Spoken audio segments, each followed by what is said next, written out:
প্রথম আলোর অডিও সংবাদে স্বাগত। রোহান আদনান জানিয়ে দিচ্ছি দিনের প্রধান খবরগুলো।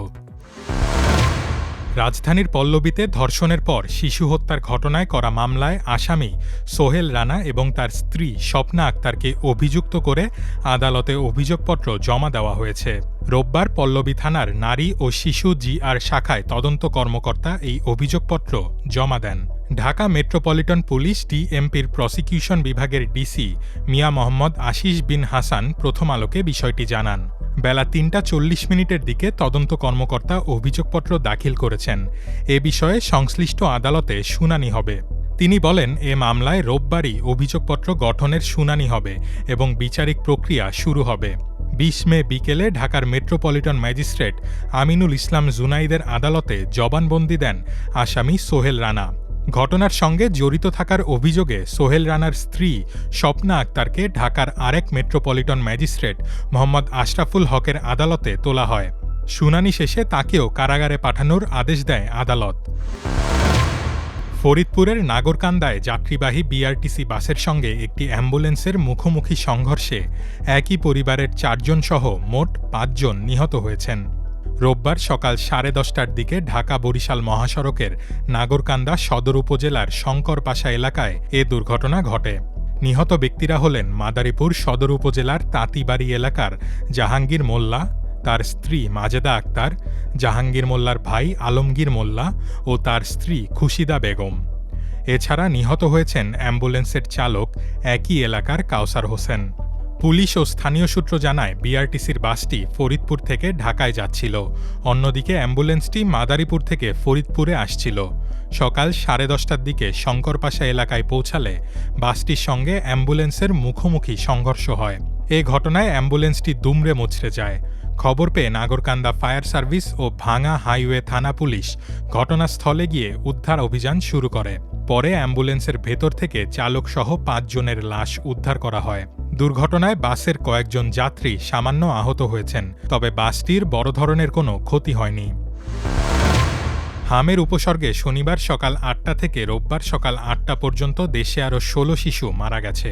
এ সময় সারা দেশে হাম ও হামের উপসর্গে আক্রান্ত হয়েছে ১,৪৩৪ জন। এ পর্যন্ত মোট মৃত্যু ৫২৮ শিশুর। হামের উপসর্গে ঢাকায় ১০, রাজশাহীতে ১, সিলেটে ১, বরিশালে ১, ময়মনসিংহে ২ ও রংপুরে ১ জন মারা গেছে। সোমবার স্বাস্থ্য অধিদপ্তরের হাম বিষয়ক প্রতিবেদনে এসব তথ্য জানানো হয়েছে। এ নিয়ে গত ১৫ মার্চ থেকে হামের উপসর্গে দেশে ৪৪২ শিশুর মৃত্যুর তথ্য জানা গেছে। এ সময় হামের শনাক্তের পর মারা গেছে ৮৬ শিশু। স্বাস্থ্য অধিদপ্তরের তথ্য বলছে, চলতি বছরের ১৫ মার্চ থেকে এ পর্যন্ত হামের উপসর্গ দেখা দিয়েছে ৬৩,৮১৩ শিশুর। এ সময় হামের উপসর্গ নিয়ে হাসপাতালে ভর্তি হয়েছে ৫০,৫৫৮ শিশু। তবে এর মধ্যে সুস্থ হয়ে হাসপাতাল থেকে ৪৬,২১৪ শিশু বাড়ি ফিরেছে। রোববার বেলা ১১টার দিকে কক্সবাজার জেলা ও দয়রা জজ আদালত প্রাঙ্গণে হাজিরা দিতে আসা বিএনপির এক নেতাকে লক্ষ্য করে সন্ত্রাসীরা গুলি ছোড়ে। এ হামলায় বিএনপি নেতা অক্ষত থাকলেও তার সহযোগী মঈনুদ্দিন নামের একজন গুলিবিদ্ধ হন। ঘটনাস্থলে উপস্থিত লোকজন ও পুলিশের সঙ্গে কথা বলে জানা গেছে, কক্সবাজার সদর উপজেলার ঝিলংজা ইউনিয়ন বিএনপির সাধারণ সম্পাদক লিয়াকত আলীকে লক্ষ্য করে গুলি ছোড়ে তার প্রতিপক্ষের সন্ত্রাসীরা। তিনি একই ইউনিয়নের ৪ নম্বর ওয়ার্ডের সাবেক ইউপি সদস্য ছিলেন। এ ঘটনায় জিয়াউল হক জিয়া নামের একজনকে আটক করে লিয়াকতের সঙ্গে থাকা লোকজন। পরে তাকে পুলিশের হাতে সোপর্দ করা হয়। এ সময় তার কাছ থেকে একটি বিদেশি পিস্তল, ২টি ম্যাগাজিন, ৪ রাউন্ড গুলি উদ্ধার করা হয়। মেহেরপুরে ৯ বছরের শিশুকে ধর্ষণের দায়ে এক তরুণের মৃত্যুদণ্ড দিয়েছেন আদালত।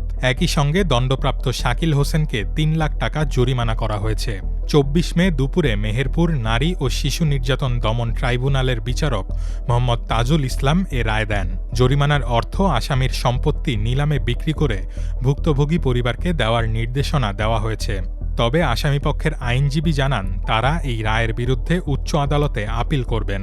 আদালত ও মামলার এজাহার সূত্রে জানা যায়, ২০২৫ সালের ১৬ জুন গাংনীতে ৯ বছর বয়সী একটি মেয়ে শিশুকে ধর্ষণ করেন শাকিল।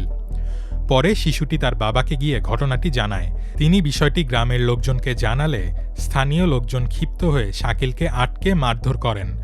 খবর পেয়ে গাংনী থানার পুলিশ গিয়ে তাকে উদ্ধার করে হেফাজতে নেয়। এই ছিল এখনকার মতো। প্রথম আলোর অডিও সংবাদ শুনুন আমাদের ইউটিউব চ্যানেল, ফেসবুক পেজ ও prothomalo.com-এ।